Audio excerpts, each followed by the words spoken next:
السلام علیکم ورحمۃ اللہ وبرکاتہ۔ بھارت، پاکستان، بنگلہ دیش، خاص کر کے بھارت کی بات کرتا ہوں۔ آج چاند نظر آ گیا ہے الحمدللہ۔ آج سے تراویح کی نماز ہوگی، اسی لیے تراویح کے متعلق جو مسائل ہے اس کو رکھنے کی کوشش کرتا ہوں، جیسے کہ نیت، کتنے رکعت پڑھنا ہے، اس کا وقت کب سے کب تک رہتا ہے، اس طرح ضروری مسائل بتانے کی کوشش کروں گا۔ سب سے پہلے تراویح کی فضیلت دیکھ لیتے ہیں، جو بخاری شریف کی حدیث نمبر 37 پر موجود ہے۔ ابو ہریرہ وہ روایت کرتے ہیں نبی پاک صلی اللہ علیہ وسلم سے کہ جو شخص رات کو عبادت کرے گا اس کے پچھلے تمام گناہ معاف ہو جائیں گے رمضان کے مہینے میں۔ تو رمضان کے مہینے میں کون سا عبادت کریں گے؟ حدیث کی شرح میں فقہاء اکرام یعنی کہ محدث اکرام اس بات کو لکھا ہے جو عمدۃ القاری میں۔ اچھا، پہلے یہ بتا دو کہ اس عبادت سے مراد تراویح کی نماز ہے، یعنی کہ رات کا عبادت سے مراد تراویح کی نماز ہے۔ یہ بات کس نے کہا ہے؟ تو عمدۃ القاری جلد 1 پیج نمبر 233 پر، اسی طرح فتح الباری جلد 8 پیج نمبر 251 پر یہ بات لکھی ہوئی ہے۔ فتح الباری علامہ ابن حجر عسقلانی کی لکھی ہوئی کتاب۔ برکیفیت تو فضیلت سمجھ میں آ گئی۔ اسی طرح تراویح کی نیت کیسے کرنی ہے؟ تو عام طور پر یہ جان لے کہ تراویح کی نماز 20 رکعت ہوتی ہے، اس سے کم نہیں ہے، اور یہ نماز سنت مؤکدہ ہے۔ تو جو اس نماز کو چھوڑے گا اس کو گناہ ملے گا، اور جو 20 رکعت سے کم پڑھے گا اس کو بھی گناہ ملے گا۔ البتہ اگر آپ کوئی ضروری کام میں پھنس گئے ہیں، کوئی آپ کا علت ہے، کوئی مجبوری ہے، تو کبھی کبھی چھوڑی جا سکتی ہے، لیکن یوں ہی عام طور پر بے قصور میں چھوڑنا یہ گناہ ہے۔ تراویح کی نماز 20 رکعت سے کم نہیں ہے، اس پر اجماع بھی ہے۔ یہ تمام باتیں مرقات میں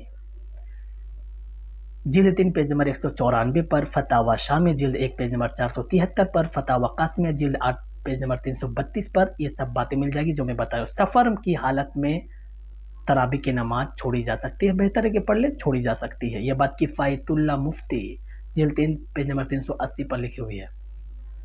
نیت کے متعلق ایک بات اور بتا دوں، اگر کوئی اس طرح نیت کرتا ہے کہ میں 2 رکعت کر کے 20 رکعت پڑھوں گی، ایک بار میں، کہ میں 2 رکعت کر کے 20 رکعت تراویح کی پڑھوں گی، تو اس کا نیت کافی ہے، ایک بار کہنا کافی ہے، بار بار بولنے کی ضرورت نہیں۔ اب وہ کیا کرے گی؟ 2 رکعت میں سلام پھیرے گی، پھر کھڑے ہو کے 2 رکعت میں سلام پھیرے گی۔ اب 4 رکعت کے بعد تھوڑا سا بیٹھ سکتا ہے، انہیں بھی بیٹھ سکتا ہے، اس کی مرضی، جو کرنا ہے کر سکتا ہے، درود، تسبیح، نفل نماز، قرآن کی تلاوت، جو کرنا ہے 4 رکعت کے بعد کر سکتا ہے، یا نہیں کرنا چاہتا تو نہیں کر سکتا ہے، پھر اپنے آگے کی رکعت پوری کرنے کے لیے کھڑی ہو جائے گی یا کھڑا ہو جائے گا۔ تو یہ نیت کی ہوئی۔ اور اگر کوئی 2 رکعت کے بعد نیت کرنا چاہتا ہے تو بھی کر سکتا ہے۔ 2 رکعت کی نیت کیا، تراویح پڑھ لیا، پھر 2 رکعت کی نیت کیا، پڑھ لیا، پھر اس طرح 20 رکعت کرتے رہے۔ اس میں ایک اور بات بتا دوں، اگر کوئی 4 رکعت کی نیت کرتا ہے اور دوسری رکعت میں تشہد پڑھنے کے بعد تیسری رکعت اور چوتھی رکعت کے بعد سلام پھیرتا ہے، ایک بار میں 4 رکعت، تو اس کی نماز بھی ٹھیک ہوگی۔ ڈائریکٹ 4 رکعت ایک بار میں، ایک سلام 4 رکعت کے ساتھ، یہ بھی ٹھیک ہے۔ لیکن کچھ مسائل کی کتاب میں اس کو مکروہ لکھا گیا ہے، لیکن میرے پاس جو 2 کتاب کے حوالے ہیں، امداد الفتاوی کے ٹیکہ میں جلد 1 پیج نمبر 497 پر، اور بنیۃ المستملی پیج نمبر 390 پر، صرف اتنا لکھا ہے کہ اگر اس طرح کوئی نماز پڑھتا ہے تو اس کی نماز ہو جائے گی۔ نیت کے متعلق بات ہو گئی۔ اب بات کرتے ہیں، رکعت کی بھی بات ہو گئی، اب بات کرتے ہیں وقت کے بارے میں۔ تو تراویح کا وقت شروع ہوتا ہے عشاء کی نماز پڑھ لینے کے بعد سے۔ آپ جب بھی عشاء کی نماز پڑھیں گے اس کے بعد سے تراویح کی نماز شروع ہوتی ہے اور چلتا ہے سحری تک۔ جب سحری کا آخری وقت ہوتا ہے اس وقت تک چلتا ہے، تو اس بیچ کبھی بھی پڑھی جا سکتی ہے، آپ کی نماز ہو جائے گی۔ یہ پورا وقت تراویح کا ہے۔ اس میں قرأت کے متعلق دیکھ لیتے ہیں کہ تو اگر کوئی تراویح کی نماز زور سے پڑھانا چاہتا ہے تو پڑھا سکتا ہے، آہستہ پڑھنا چاہتا ہے تو وہ بھی کر سکتا ہے، دونوں اختیار ہے، لیکن بہتر ہے کہ زور سے پڑھا جائے۔ فتاوی دارالعلوم دیوبند جلد 4 پیج نمبر 299 پر بیٹھ کر اگر کوئی پڑھنا چاہتا ہے تو مثال کے طور پر میں اچھا خاصا ہوں، کھڑے ہو کر نماز پڑھ سکتا ہوں، الحمدللہ پڑھ سکتا ہوں، لیکن میں جان بوجھ کر تراویح کی نماز بیٹھ کر پڑھ رہا ہوں تو میری نماز ہو جائے گی لیکن آدھا ثواب ملے گا۔ فتاوی عالمگیری میں جلد 1 پیج نمبر 118 پر، فتاوی محمودیہ جلد 11 پیج نمبر 352 پر یہ بات لکھی ہوئی ہے۔ اگر کسی کی تراویح کی نماز چھوٹ جائے تو کیا وہ بعد میں قضا کرے گا؟ البحر الرائق جلد 2 پیج نمبر 68 پر، فتاوی شامی جلد 1 پیج نمبر 473 پر یہ بات لکھا ہے کہ قضا کی کوئی ضرورت نہیں۔ اگر کوئی قضا کرتا ہے، نماز پڑھتا ہے، بعد میں قضا کر لیتا، بعد میں پڑھتا ہے تو نفل نماز کا ثواب ملے گا، تراویح کا ثواب نہیں ملے گا۔ آخری مسئلہ عورتوں کے لیے خاص ہے کہ کیا عورت جماعت کے ساتھ تراویح کی نماز پڑھا سکتی ہے؟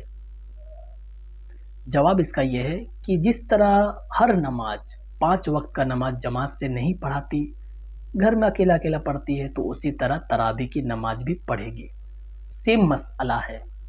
لیکن اگر کوئی حافظہ عورت ہے، اس کو ڈر ہے کہ میں قرآن بھول جاؤں گا یا قرآن کو یاد رکھنا چاہتا ہے، اس لیے وہ امامتی کر کے عورتوں کو پڑھانا چاہتی ہے تو ایسا کر سکتی ہے، قرآن کو یاد رکھنے کے لیے وہ جماعت سے نماز پڑھا سکتی ہے۔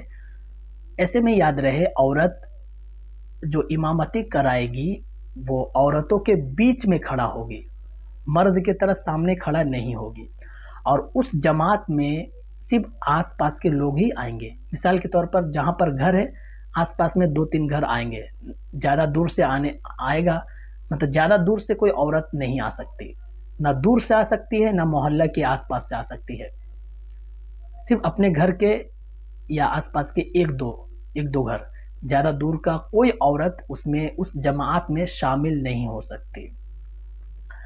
یہ تمام باتیں فتاوی رحمانیہ میں جلد 3 پیج نمبر 286 پر، اور حافظہ عورت کے متعلق جتنے مسائل بتائے وہ فتاوی قاسمیہ میں جلد 8 پیج نمبر 410 پر، کتاب النوازل میں جلد 5 پیج نمبر 97 پر، فتاوی دارالعلوم دیوبند جلد 5 پیج نمبر 250 پر یہ مسئلہ لکھا ہے۔ تو تراویح کے متعلق لگ بھگ تمام مسائل ہو گئے۔